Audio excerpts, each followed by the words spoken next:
पिछली कड़ी में हमने देखा कि किस प्रकार रजिया के सुल्तान बनते ही सल्तनत में चारों ओर विद्रोहों की आंधी चलने लगी।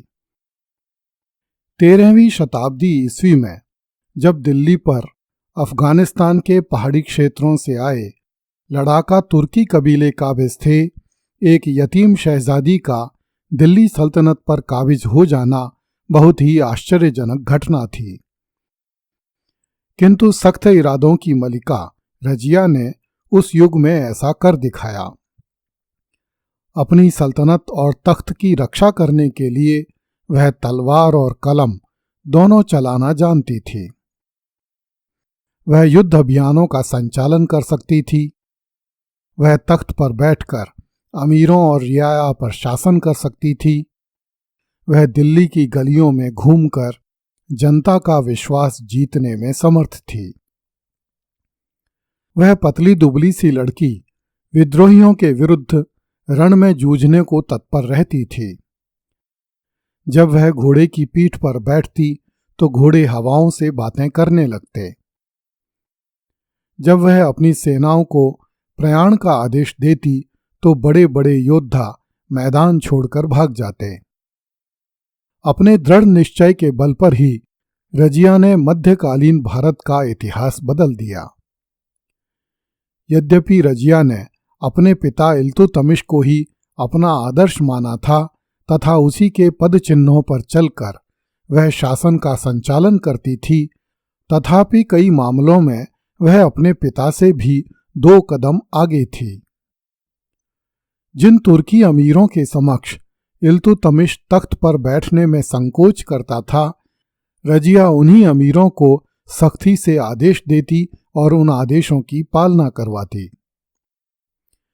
इल्तुतमिश ने तुर्की अमीरों को खुश करने के लिए हिंदू जनता पर भयानक अत्याचार किए थे, किंतु रजिया ने अपने अमीरों को निर्देश दिए कि वे हिंदू रियाया के साथ नरमी से पेश आएं।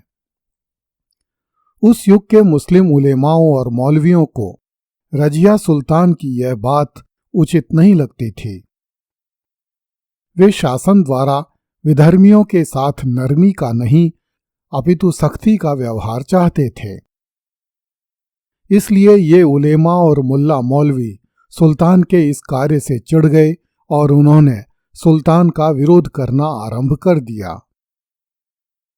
इन मुल्ला मौलवियों की शक्ति इस्लाम की व्याख्या करने के अधिकार में निहित थी और वे इस निर्बाध शक्ति का उपयोग अपनी इच्छा से करना चाहते थे। विधर्मी काफिरों के संबंध में वे ऐसे ऐसे सिद्धांत प्रस्तुत करते थे जो इस्लाम की किसी भी पुस्तक में नहीं लिखे हुए थे।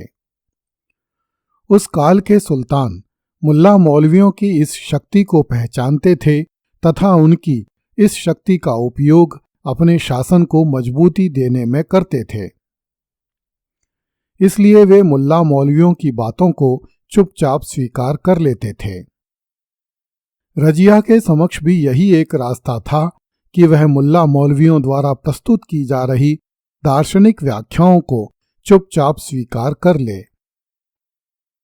संभवतः वह ऐसा कर भी लेती, किंतु मुल्ला मौलवी तो स्वयं रजिया के अस्तित्व का ही विरोध कर रहे थे।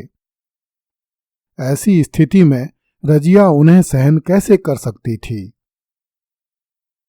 रजिया में एक शासन के गुण विद्यमान थे, किंतु दगा, फरेब, जालसाजी और खुदगर्जी से भरे उस युग में रजिया के समर्थक कम और विरोधी अधिक थे। इस कारण वह केवल 3.25 साल ही शासन कर सकी। रजिया को लेकर प्राय उसके सौंदर्य और प्रेम के किस्से ही इतिहास में हावी हो गए हैं, जबकि सुल्तान के रूप में उसके संघर्ष और उपलब्धियां कम दिलचस्प नहीं हैं। रजिया के प्रेम के किस्सों की सच्चाई पर हम आगामी कड़ियों में चर्चा करेंगे। रजिया के तख्त पर बैठते ही सबसे पहले रुकनुद्दीन के मुख्य वजीर कमालुद्दीन मोहम्मद जुनैदी ने विद्रोह का झंडा खड़ा किया और बदायूं, मुल्तान, झांसी तथा लाहौर के गवर्नरों से जा मिला। ये लोग अपनी अपनी सेनाएं लेकर दिल्ली की ओर बढ़ने लगे। इनका लक्ष्य रजिया के स्थान पर इल्तुतमिश के छोटे पुत्र बहराम को सुल्तान बनाना था। इन विद्रोहियों ने रजिया को उसकी राजधानी में घेर लिया। इस गंभीर परिस्थिति में रजिया ने कूटनीति से काम लिया। उसने अपने विरोधियों में फूट पैदा कर दी। इस कार्य के लिए उसने अपनी सुंदरता तथा अपने कुंवारेपन का लाभ उठाया। रजिया ने अपने विरोधी गवर्नरों के पास अलग अलग दूत भेजकर उनके साथ विवाह करने की इच्छा व्यक्त की। कोई भी विरोधी गवर्नर रजिया की इस चाल को नहीं समझ सका और वह इस युद्ध से अलग होने के लिए बहानेबाजी करने लगा।